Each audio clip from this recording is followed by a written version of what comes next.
મોરબી મચ્છુ બે નદીના પટની અંદર આ દ્રશ્યો છે જ્યાં સ્વામિનારાયણ મંદિર છે એ નિર્માણ થઈ રહ્યું છે।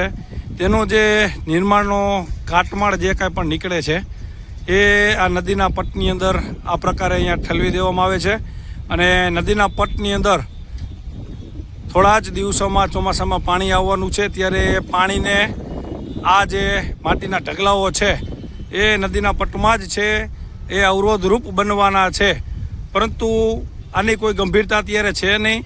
આના કારણે મોરબીના ઘણા બધા વિસ્તારોની અંદર ચોમાસામાં પૂરની સ્થિતિ સર્જાવાની છે એ નિશ્ચિત છે। તમે જોઈ શકો છો કે અહીંયા આ મંદિર દ્વારા તે મંદિર નિર્માણનો જે કાંઈ પણ કાટમાળ નીકળે એ ધૂળ હોય, પાણા હોય, પથ્થર હોય, કાંકરી હોય, એ તમામ અત્યારે અહીંયા આ નાખી દેવામાં આવે છે, નદીની અંદર નાખવામાં આવે છે। નદીના પટની અંદર પાણીને અવરોધરૂપ ઊભો થાય એ પ્રકારે અહીંયા અત્યારે ટ્રેક્ટર દ્વારા નદીની અંદર ટ્રેક્ટર ભરી અને અનેક ટ્રેક્ટરો અહીંયા આ પ્રકારે નદીના પટમાં કાટમાળ જે છે એ નાખી રહ્યા છે।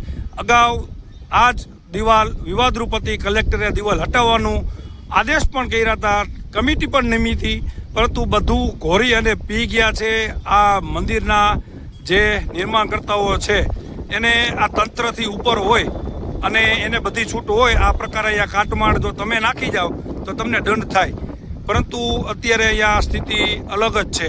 જોઈ શકો છો કે આખી નદીના પટમાં આખો નદીનો પટ જે છે એ અત્યારે અહીંયા ક્યાંક ને ક્યાંક નદી બુરવાનો કોન્ટ્રાક્ટ લીધો હોય એ પ્રકારે નદીના પટની અંદર આ પ્રકારે ઢગલા માટીના તમે જોઈ શકો છો।